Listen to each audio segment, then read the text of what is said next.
Hey there, welcome back to Spirit of a Handyman. Today I am with Alex. He is a friend of mine with Assured, and he is going to show me how to measure and mark and cut coil for windows. So let's check that out. He's got the spirit of a handyman. A handyman. Are we filming? All right, we're filming. All right. So you've got a measuring tool. Yeah, so we're gonna measure out for exterior trim coil. And we just call it coil because it's a roll of aluminum that comes in a coil. There you go. So really simple. The tools you need for measurement are your tape measure and a pencil and one of these little, I call them a depth gauge, but it's just basically this little 6-inch ruler you can get for about $1. And then I just take a rectangle of extra coil material from an old job. And so first thing you got to do is you got to get your length. Well, no, first thing you got to do is you got to get organized, because you're going to end up with a bunch of this coil laying by your metal brake and you're not going to know where any of it goes. So I've labeled this window, we're covering this part, I've labeled it 3 so it's really obvious. That way anybody, whether it's me or another guy, we know that number 3 goes on here when we're ready to install. So I take my little square, I label it 3, and this is going to need 4 pieces of coil. Bottom, top, left and right. So I go B, T, L, R. And the bottom and top, they're the same length on the window, so it's going to be the same length of coil. Same with left and right.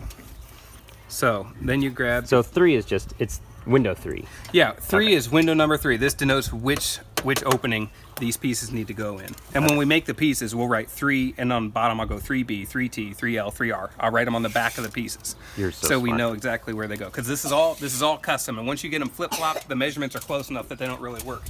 And you won't really know what you're doing. So I'm gonna go top to bottom. And I go a little bit beyond. In this case, 60 inches is a good thing. So you got minimal waste, but you've got enough excess to kind of, if you get some dings or whatever in the end, you can just trim it to fit. So that's the left and right piece. So over here on my left and rights, I'm gonna write 60. Yeah, I'm gonna chicken scratch 60. That's why I put that break on there. So I know that these pieces down here are all 60 inches, and then the bottoms and tops are gonna be something. Let's find out. So that says about 49. I'm gonna add 8 inches to that, and that takes us to 57. You know what? We'll make that 60 as well. Why the overage? Because on these, I'm gonna have to, when I get to the end, I'm gonna have to fold it back and wrap it around. And I'm also gonna take that top and I'm gonna fold it down so that the water runs off. So I actually need a couple extra inches on each end. And then I made them both 60 because then when we roll out our big sheets off the coil, it's easier just to work with kind of standardized sizes, even if some windows you waste more. Because then you end up wasting more in the long run by having a 47-inch piece, a 60-inch piece, a 65-inch piece, you know what I mean? Because you'll have this big flap of coil just laying over there and you can't use it. So we start with the bottom. So like I said, this piece isn't just your writing pad, this is a tool. So I put my depth gauge, this little groove right here on the edge of the window is called the accessory groove. That's where we stick that edge of the coil when we make it. So I stick that into the groove because there is depth to it and I want to get my whole depth. And then I use this as a straight edge. And I come off, and I don't come straight out. I tilt it down about a little bit. I don't know what the degree that is, I always just eyeball it. But because I want that to shed water when it rains. And so then I line up the edge of my straight edge piece with my depth gauge, and that's 2 3/4. So, and then I'm gonna check my side as well. So, whoop, wrong side. So I'm gonna do this, same thing.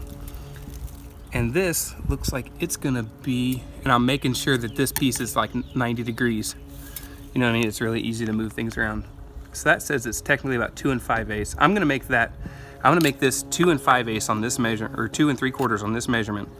And then this piece has to butt into the top of the bottom, so I'm gonna make the bottom a 1/4 inch bigger. So I'm gonna go 3 inches on this and 2 3/4 on that. So I know that bottom is that first piece out from that first little run out from the window.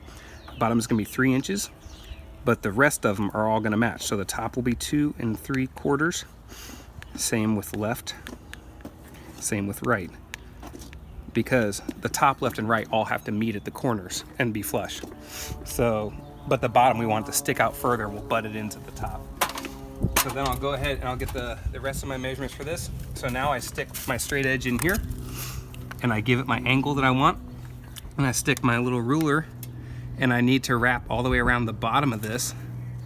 So I'm looking at the bottom and that's gonna be 2 3/8. And then I need to wrap under there as well. So that looks like 1 1/4. So my bottom piece, 2 3/8, 1 1/4.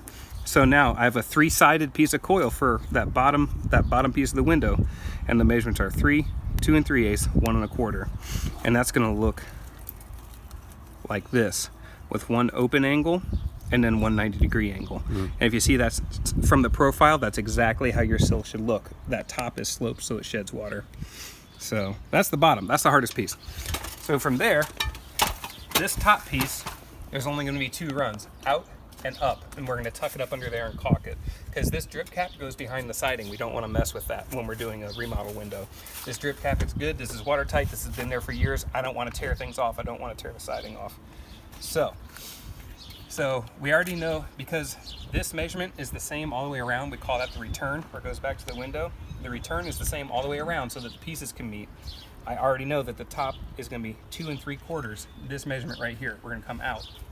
So now all I have to do is measure down. Straight edge comes out from the window. This goes up. I got to look at this and make sure it's 90 degrees.